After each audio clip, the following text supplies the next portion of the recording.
우리 같이 인사 나누겠습니다. 우리 성탄을 축하합니다.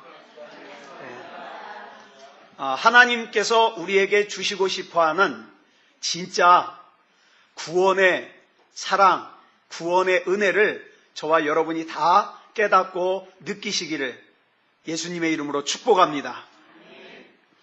오늘은 마태복음 2장 1절부터 12절 말씀까지 읽었습니다. 말씀의 제목은 하늘의 별을 따라가는 사람들입니다. 하늘의 별을 따라가는 사람들. 오늘 본문에는 동방박사들이 나옵니다. 여러분, 많은 사람들이 생각하기를 본문에 나오는 동방박사는 세 사람일 거라 이렇게 생각해요.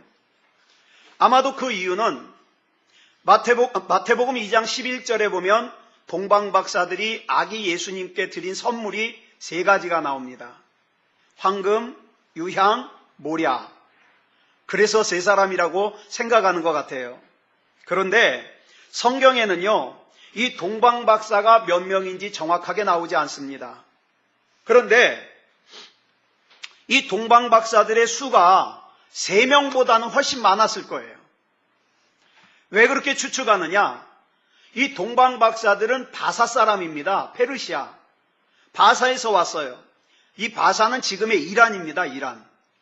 그런데 이 바사에서 예루살렘까지는 직선거리로, 이렇게 막 꾸불꾸불한 거 말고 직선거리로 약 1500km 떨어져 있어요. 그래서 바사에서 예루살렘을 가려면 약 석 달 동안, 3달 동안 걸어가야 돼요. 게다가 이 바사에서 예루살렘을 오려면 큰 사막을 건너야 돼요. 사막. 또 사막을 가다가 모래폭풍을 만나잖아요. 그러면 약대들을 갖다가 둥글게 앉힌 다음에 그 약대들을 방패 삼아서 모래폭풍을 피해야 돼요.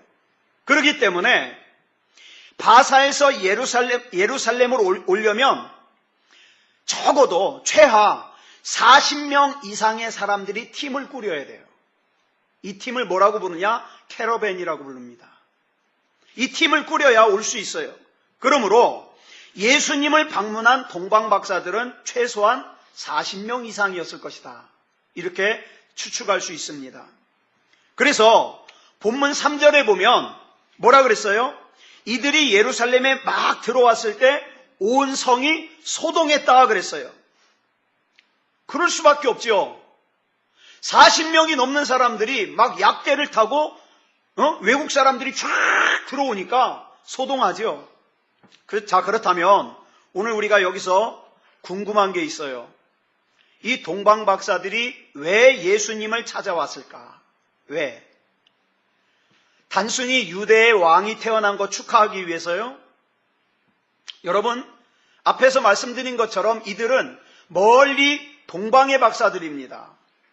이들이 그 먼 곳에서 이 조그만 유대 땅에 유대의 왕이 탄생했다는 사실을 알았다고 하더라도 그 사실이 그렇게 감격스럽고 그래서 그 머나먼 길, 험하고 고된 길을 걸어서 예루살렘을 방문할 정도로 중요한 일이었을까?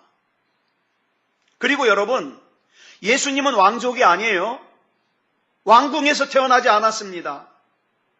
자, 동방박사가 살았던 바사나라 주위에만 해도 유대나라보다 훨씬 더 큰 나라들이 있어요.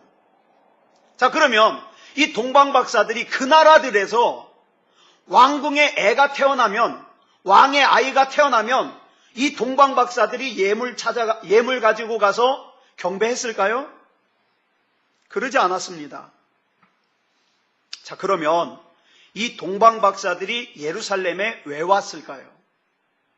저와 여러분은 이 자리에 왜 왔을까요? 이 동방박사들은요, 별을 보고 위대하신 큰 왕이 태어날 징조라는 것을 알았습니다. 자, 그럼 이걸 어떻게 알았을까요? 이걸 우리가 지금 찾아서 한번 떠나보려고 합니다. 이거 어떻게 알았을까요? 이걸 알려면 이때로부터 약 586년 전으로 거슬러 올라가야 됩니다.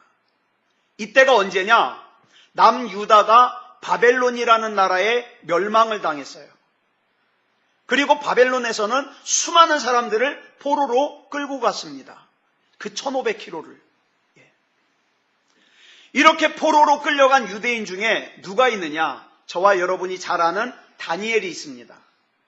다니엘의 세 친구 사드락, 메삭, 아벳느고가 있습니다. 또 나중에 바벨론이 망한 뒤에 들어선 바사 나라의 왕후가 된 에스더가 있습니다. 또 에스더의 사촌이 모르드게라는 사람인데, 이 모르드게라는 사람이요, 나중에 바사 나라의, 여러분 에스더서 알죠? 그 에스더서 이후에 이 모르드게가 바사 나라의 재상이 됩니다. 재상이 되는데 아주 전설적인 지혜로운 재상이 돼요. 기록에도 많이 남아 있어요. 자, 우상을 많이 섬기던 이 바사에서는요, 이 유대에서 포로로 끌려온 지혜로운 유대인들의 영향을 받기 시작해요. 심지어는 왕까지도요, 다니엘의 영향을 받기 시작합니다. 그래서 이 지혜로운 유대인들의 영향으로 그 바사 나라에서 종교가 하나 생기게 돼요.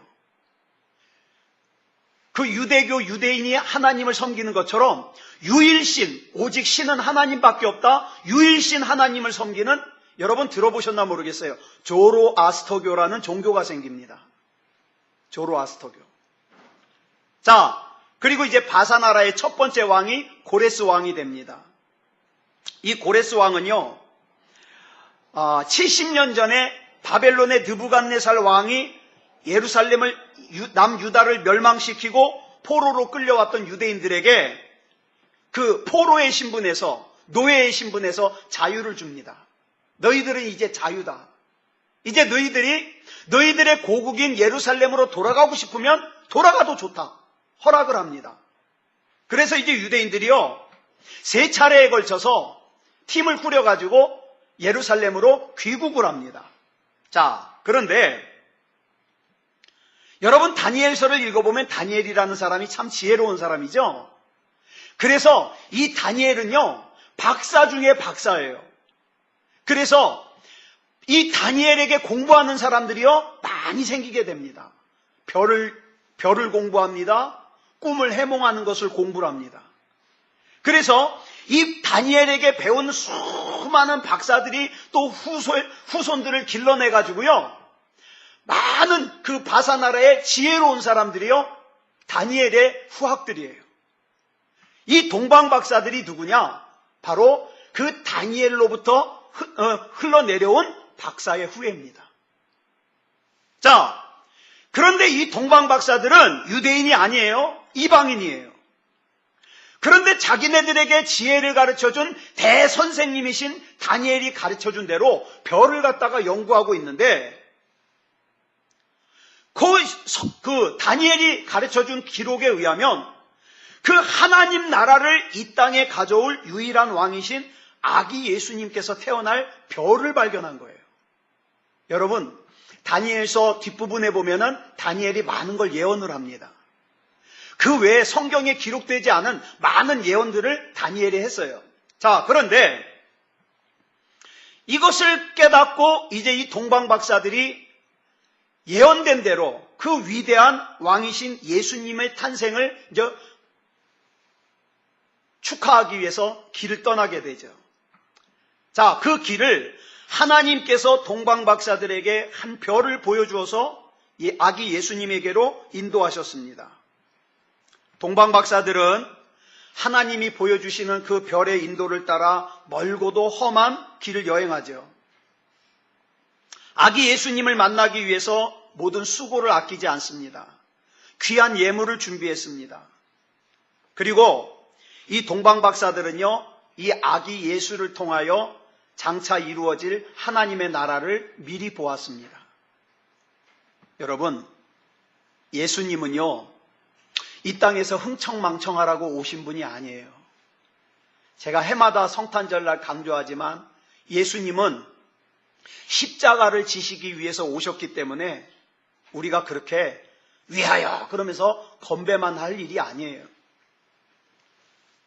그렇기 때문에 예수님이 계신 곳에는 하나님의 나라가 있습니다. 그래서 찬송가 495장 3절을 보니까 이렇게 찬송하고 있어요. 우리 한 절만 불러볼까요? 높은 산이 거친 들이 조막이나 궁궐이나 내 주 예수 모신 곳이 그 어디나 하늘나라 할렐루야 찬양하세 내 모든 죄 사함받고 주 예수와 동행하니 그 어디나 하늘나라. 예수님을 모신 곳은 그 어디나 하늘나라가 될 수 있는 거예요. 그러나 예수님을 모시지 않고 사람에게서 만족을 얻으려고 그러고 사람에게서 기쁨을 얻으려고 그러면 천국이 될 수 없어요. 하나님께서는요, 이 별을 통하여 이 동방박사들에게 하나님 나라의 비전을 보여주셨습니다. 그래서 동방박사들은 하나님의 놀라운 계획에 감격해가지고 그 멀고도 험한 길을 개의치 않고 아기 예수님을 찾아온 거예요. 그런데 여러분, 여기에 우리가 또 한 가지 생각할 일이 있습니다. 뭐냐 하면 이들이 아무리 하나님이 주신 비전을 가슴속에 품었지만 그러나 이들 역시 연약한 인간이에요. 실수에서 벗어날 수가 없어요. 엄청난 실수를 했어요. 우리는 어려서부터 동방박사는 참 믿음이 좋은 사람들 이렇게만 생각했죠. 그런데 본문에 가만히 보면 이 동방박사들이 저지른 사소하게 시작된 실수가 엄청난 비참함을 불러옵니다. 이 동방박사들의 첫 번째 실수는요, 하나님의 인도보다는 사람들의 고정관념을 선택하는 실수를 저질렀어요. 마태복음 2장 2절을 보면 동방박사들이 별의 인도함을 받다가 헤롯 왕궁으로 불쑥 들어갑니다. 그리고 나서 왕궁에 들어가서 이렇게 묻습니다. 유대인의 왕으로 나신 이가 어디 계시냐? 여러분, 이게 뭡니까? 동방박사들의 고정관념이에요. 유대인의 왕으로 태어나신 분이니까 분명히 왕궁에 있을 것이다. 왕궁에. 그래서 이 당연하다고 생각하는 고정관념 때문에 하나님의 인도하심인 별을 잃어버렸습니다. 여러분, 우리의 신앙생활 역시 마찬가지예요. 하나님의 인도하심을 받아야 되는데 고정관념에 사로잡힐 때가 있어요. 교회는 사회운동을 해야 된다. 교회는 구제사업을 해야 된다. 맞아요. 근데 진짜 중요한 거 잃어버려요. 내 신앙이 하나님으로부터, 예배로부터 얼마나 멀리 떨어져 있는지 이걸 잃어버려요. 이걸. 나의 생각, 나의 철학, 나의 고정관념, 나의 편견, 나의 모든 것을 다 내려놓고 백지 상태에서 하나님께서 우리를 인도하시는 것을 따라가는 것, 이게 신앙입니다. 이게 신앙이에요. 그런데 동방박사들은 하나님의 인도하심을 잘 받고 가다가 그만 예루살렘 왕궁에 가까이에 와서는 덜컥 어떻게 해요? 고정관념에 사로잡혀서 그 고정관념을 하나님의 인도하심과 혼동해버립니다. 그래서 결국 어떻게 됐어요?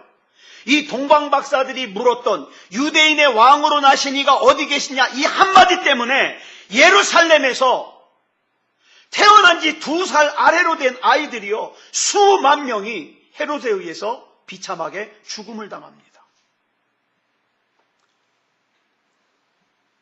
동방박사들의 또 한 가지 실수가 뭐냐면 다른 사람도 다 나와 같은 줄 알았어요.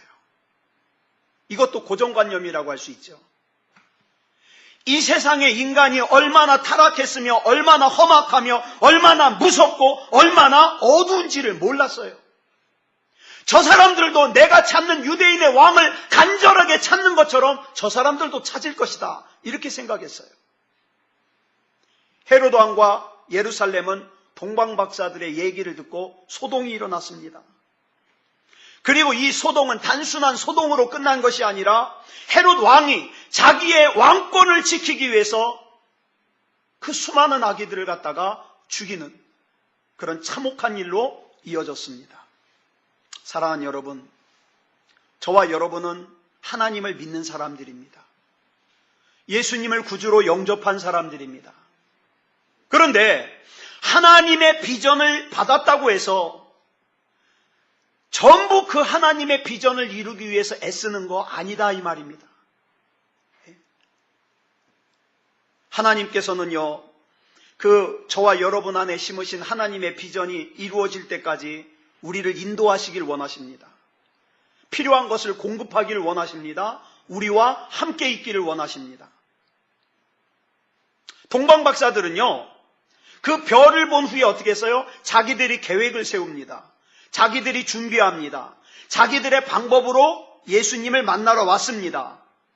그리고 예루살렘에 와서도 유대인의 왕으로 나신 이가 어디 계시뇨? 이 찾은 것도 자기들의 생각이었습니다. 그런데 이 자기들의 생각과 자기들의 방법 때문에 예루살렘이 혼란스러워지고 수많은 아기들이 비참하게 죽는 슬픔과 저주가 임한 겁니다. 사랑하는 여러분, 내 계획대로 하면 잘 될 것 같아요. 때로는 하나님의 계획이 참 미련해 보입니다. 그런데 여러분, 하나님의 비전을 나의 지혜와 나의 방법으로 실현할 수 있다고 생각하는 것은 오만입니다. 오만이에요.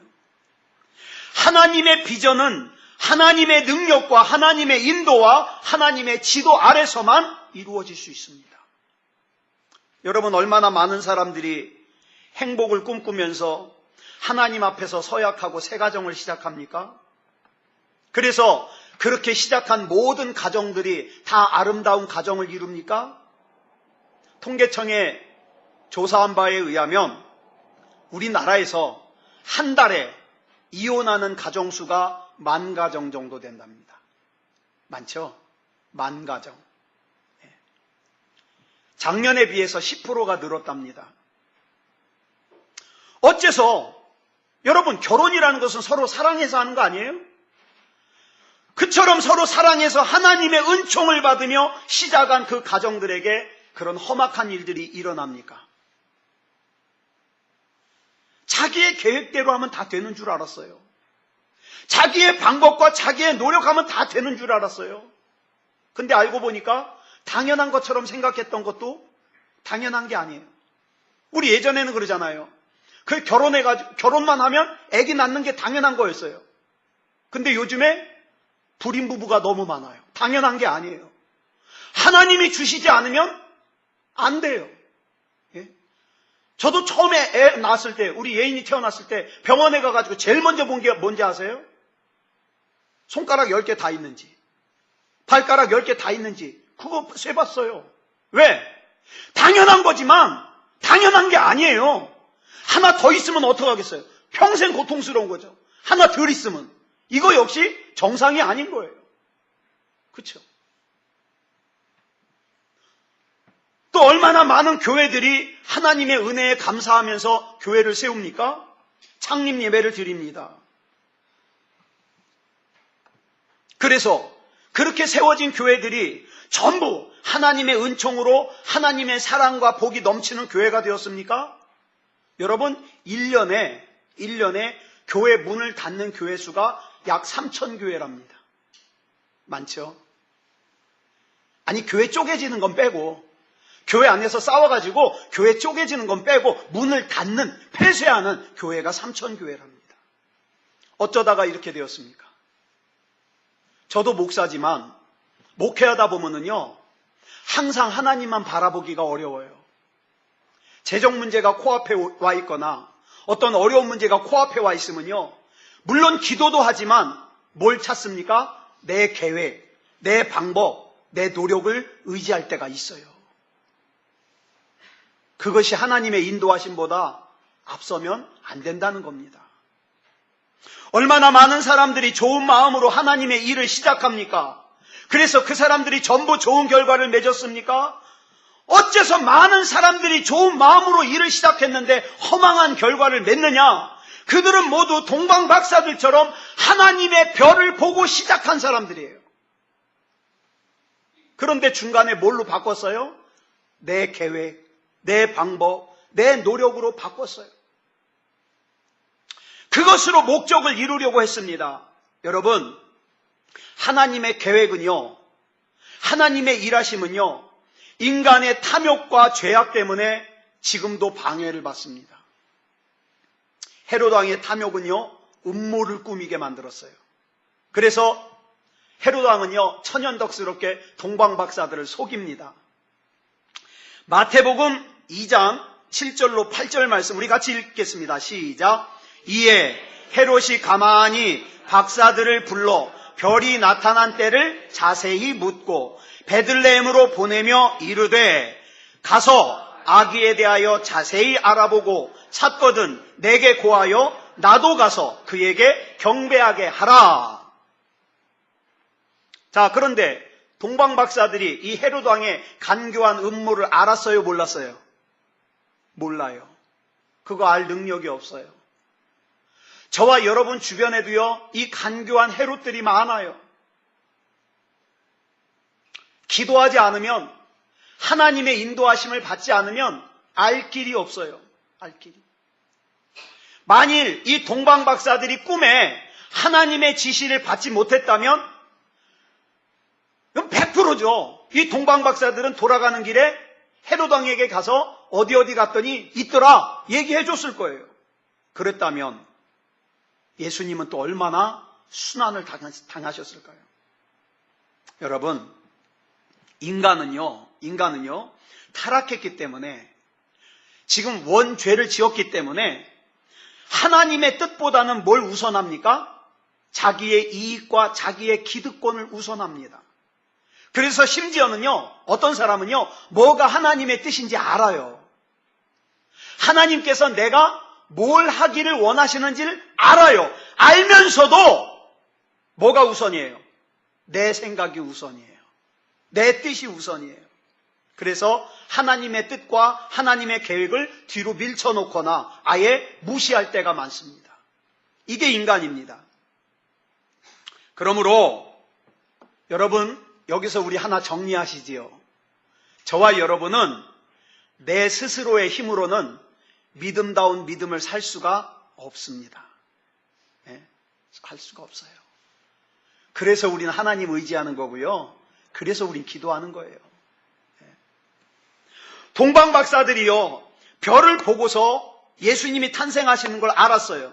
그리고 자기의 생각과 자기의 방법으로 예수님을 찾으려고 하다가 오히려 수많은 사람들을, 수많은 아이들을, 그 2살 아래에 그 수많은 아이들을 죽게 만드는 저주를 불러왔습니다.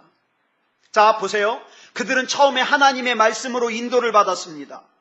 성경을 통해서 베들레헴에서 아기 예수가 탄생할 거라는 걸 알게 되었습니다. 그런데 잘 보세요. 여기 우리가 범하기 쉬운 실수가 나와요. 베들레헴에 도착하고 보니까, 여러분, 먼 곳을 갈 때에는 별의 인도를 받아서 이렇게 방향을 잡아서 갔어요. 그런데 정작 예루살렘에 도착하고 보니까 거기에 애가 한두 명이에요? 많아요. 도대체 이 예루살렘에서 이 수많은 아기들 중에서 누가 예수님인지 어떻게 찾아야 될지가 막막한 거예요. 여러분 같으면 어떻게 하시겠습니까? 막막해요. 막막해요. 큰 하나님의 뜻은 찾았는데 세부적인 것은 막막해요. 도대체 누가 아기 예수님인지 어떻게 하시겠어요? 물어야죠. 하나님께 물어야죠. 그런데 이 동방박사들은 하나님께 묻는 방법을 취하기보다는 자기의 고정관념과 자기 생각과 방법을 사용해서 찾기로 했어요. 그 결과 헤롯 왕의 음모에 빠질 뻔했죠. 그러나 동방박사들이 헤롯 왕으로부터 나왔을 때 성경에 보니까 어떻게 해요? 다시 별이 인도해줘요. 여러분, 인간의 방법을 선택하면 하나님의 방법이 보이지 않습니다. 그러나 인간의 방법을 내려놓으면 하나님의 방법이 보입니다. 나의 지혜와 나의 방법을 내려놓으면 하나님의 지혜와 하나님의 방법이 일을 하십니다.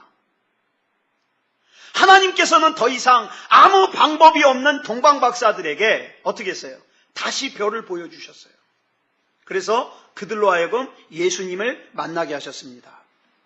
사랑하는 여러분, 지금도 우리 주님께서는 길을 잃고 방황하는 사람들에게 별을 보내서 인도하십니다. 이 별이 뭘까요? 여러분이 묵상하면 분명히 여러분에게 들려주시는 하나님의 음성이에요. 요즘 계속 강조드리지만 분명히 지난 주간 여러분 사시면서 하나님의 음성 들으셨을 거예요. 하나님이 뭘 원하시는지 들으셨을 거예요.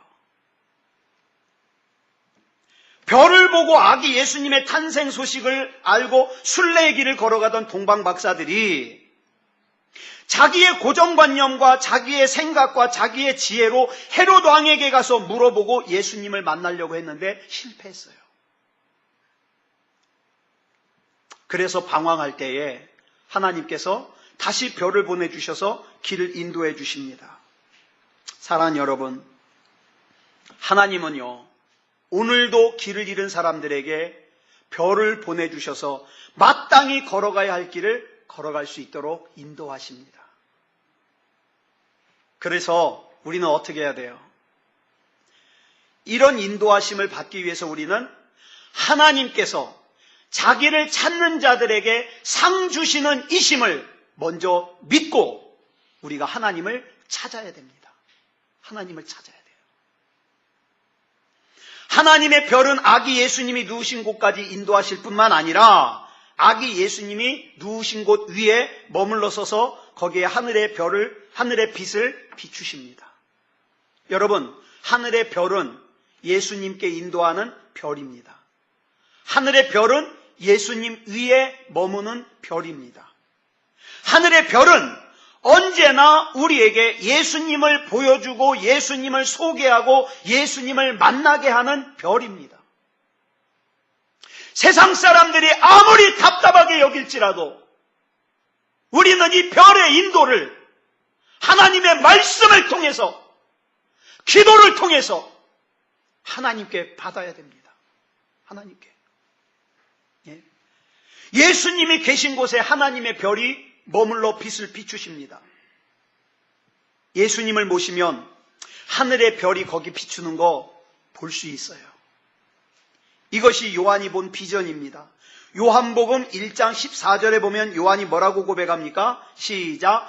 말씀이 육신이 되어 우리 가운데 거하심에 우리가 그의 영광을 보니 아버지의 독생자의 영광이요 은혜와 진리가 충만하더라. 아멘.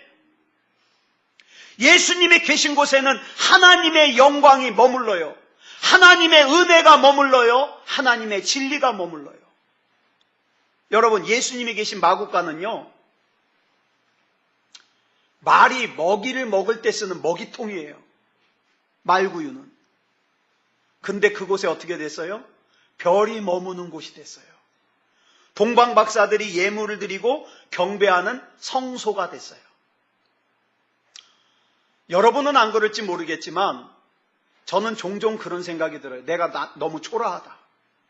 응? 내 자신이 너무 초라하다. 이제 갈수록 어떻게 해요? 젊었을 때 가졌던 원대한 꿈, 비전들은 자꾸 사라져요. 그러면서 기도 제목이 이제 오직 하나로 정리가 됩니다. 하나님, 끝까지 하나님 잘 믿게 해주십시오. 이거 하나로 정리가 돼요. 내 자신이 어쩔 때는 참 말먹이통 같은 정말 비참하고 초라한 생각이 들지만 그러나 이거 믿습니다. 내가 하나님을 믿으면 하나님은 나를 책임져 주실 것이다. 하나님은 나를. 여러분, 마국간은 절대로 보기에 아름다운 곳이 아닙니다. 마국간은 보기에 귀한 곳도 아니에요. 마국간은 유명한 곳도 아니에요. 그런데 그런 마국간 위에 하나님의 별이 머물렀고 마국간을 비추었습니다.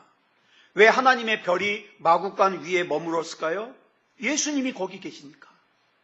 여러분, 아무리 초라하다고 생각되는 우리 인생 가운데도 예수님이 함께 계시면 하나님의 인도하시는 빛이 비추십니다. 비추셔요. 그랬더니 그 마구간이 어떻게 됐습니까? 2000년이 지난 오늘까지도 우리가 기억하는 귀한 자리가 됐어요. 귀한 자리가. 여러분, 예수님께서 태어나신 베들레헴은요, 심히 작은 마을이래요. 저는 안 가봐서 모르겠어요. 심히 작은 마을이래요. 별로 유명한 곳도 아니었어요.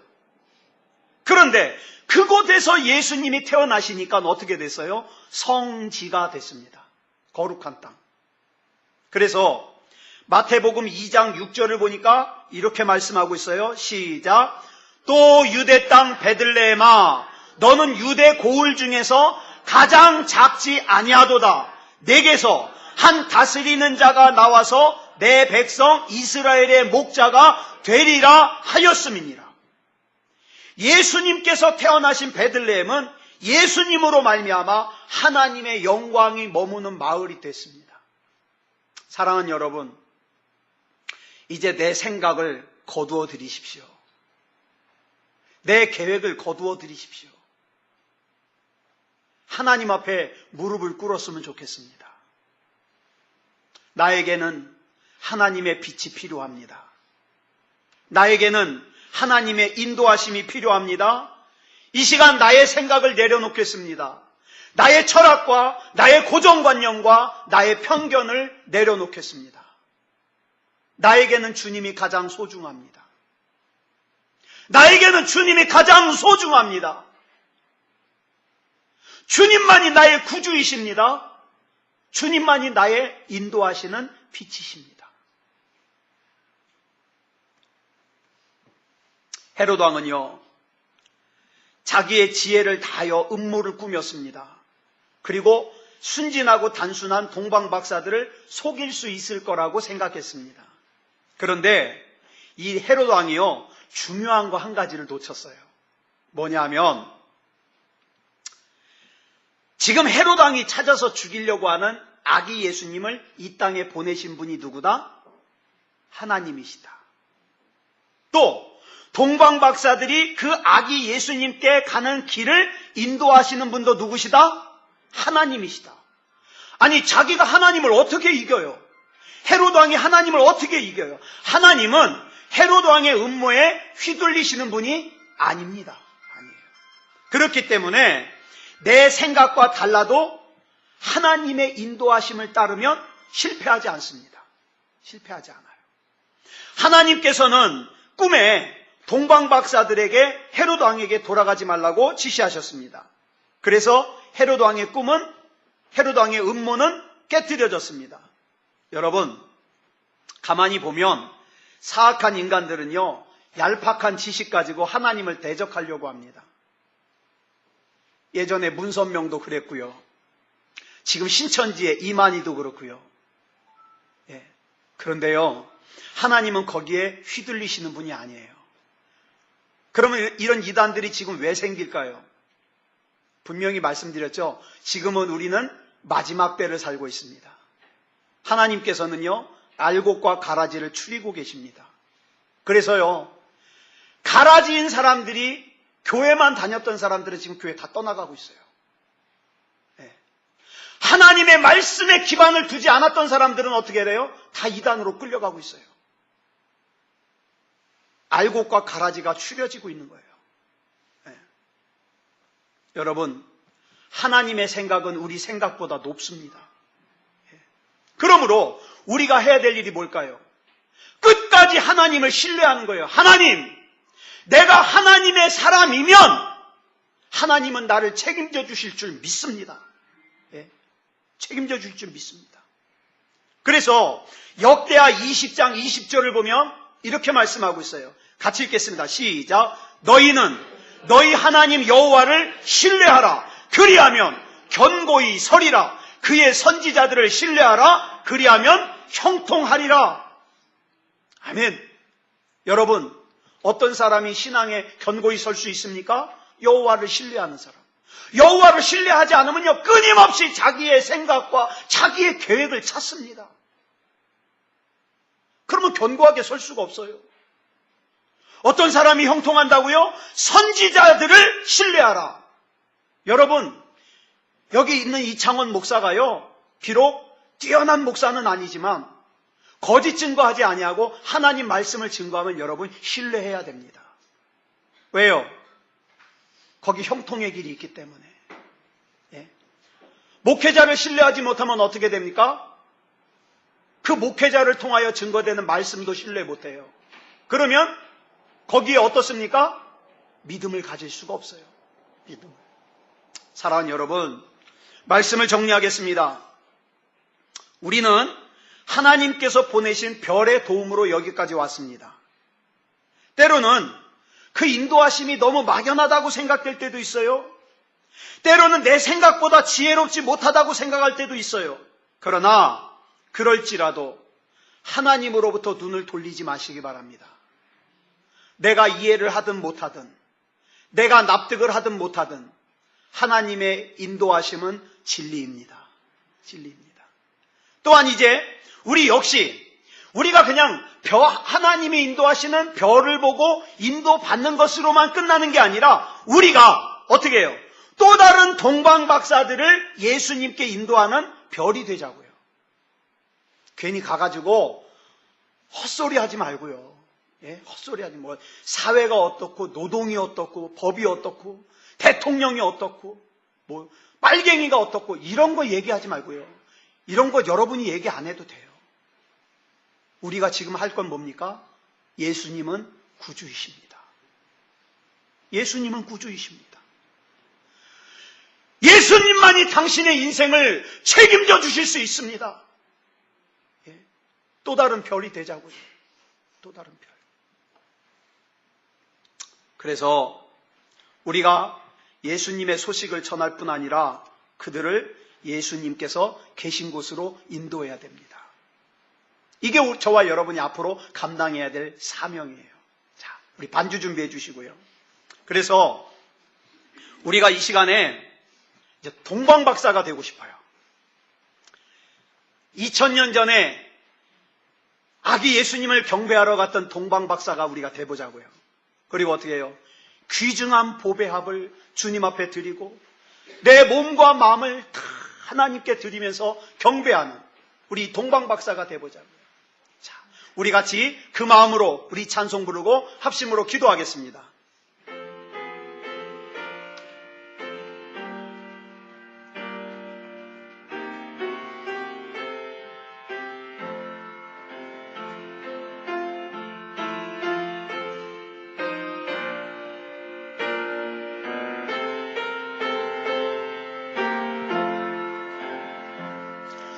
귀중한 보배합을 주 앞에 드리고 우리의 몸과 마음도 다 함께 바치세. 진리는 오묘하고 사랑은 성결해. 주께서 탄생하신 거룩한 날이세. 주께서 주신 은혜 한없이 크오니 우리가 받은 것을 감사히 바치세. 기쁨은 충만하고 소망은 불변해. 정성과 마음을 다해 경배를 드리세. 들에서 밤을 새며 양치던 목자들 하늘에 빛난 영 영광 보고서 놀랐네. 전사의 기쁜 소식 목자들 듣고서 찾아와 경배하며 영광을 돌렸네. 아멘. 우리 시간 같이 기도할 때에 주님, 동방박사들을 인도하셨던, 예수님께 인도하셨던 그 빛, 우리도 보고 인도받게 해 주시옵소서. 또 우리 역시 사는 날 동안에 다른 동방박사들을 예수님께 인도하는 별이 되게 해 주시옵소서. 우리 시간 다 같이 합심으로 기도하겠습니다. 사랑의 하나님, 은혜를 감사합니다. 이 시간 우리 하나님께서 인도하여 주셔서 2015년도 성탄 감사 예배의 말씀으로 우리가 이 동방박사의 말씀을 나눌 수 있음을 감사합니다. 예수님은 진리이고 예수님은 변함이 없는데 자꾸 이 세상의 온갖 소음들이 예수님을 향하던 우리의 귀를 세상으로 향하게 만듭니다. 예수님을 바라보아야만 되는 우리 눈을 다른 걸 바라보게 만듭니다. 하나님 지켜주시옵소서. 우리 주님보다 더 귀한 분 없습니다. 하나님을 만홀히 여기지 말게 하여 주시고 예배를 만홀히 여기지 말게 하여 주시고 우리 하나님 앞에 온전히 거할 수 있도록 인도해 주시옵소서. 아버지 하나님이여, 2000년이 지난 지금도 우리 주님의 성탄의 은혜와 하나님의 인도하시는 빛이 함께하여 주셔서 세상의 악한 마귀가 온갖 방법으로 우리의 믿음을 빼앗으려고, 우리의 구원을 빼앗으려고 해도 절대로 속지 말게 하여 주시고 주님만 바라보며 나아가게 하여 주시옵소서. 하나님의 믿음을 주시옵소서. 하나님의 마음을 주시옵소서. 사랑의 아버지 하나님, 사람들에게 인정받는 것이 중요한 것이 아니라 하나님 앞에 순수한 믿음으로 사는 것이 중요하니 아버지 하나님이여, 하나님께서 기뻐하시는 온전한 믿음 가지게 하여 주시옵소서. 우리 주의 성령으로 붙잡아 주시옵소서. 하나님의 음성을 들려주시옵소서. 아버지 하나님이여, 또 새롭게 시작되는 새해에도 우리 하나님께서 붙잡아 주셔서 우리 주님의 몸된 세소만교회 우리 교우들 영육간에 건강하게 하여 주시되 그 조건이 되는 아버지 하나님이여, 영혼이 먼저 잘 될 수 있게 해주시옵소서. 내가 하나님 앞에 온전한 믿음으로 설 때에 하나님께서 나를 책임져 주심을 의심하지 말게 하여 주시고 눈에 보이는 것 없어도, 손에 잡히는 것 없어도, 귀에 들리는 것 없어도 나의 목자 되시고 나의 구주 되시고 나의 전부 되시는 주님을 믿고 따라갈 수 있는 하나님을 신뢰하는 믿음 생활하게 하여 주시옵소서. 우리 하나님께서 붙잡아 주실 줄 믿사오며 그리스도 예수님의 이름으로 간절히 기도드려 싸움나이다. 아멘.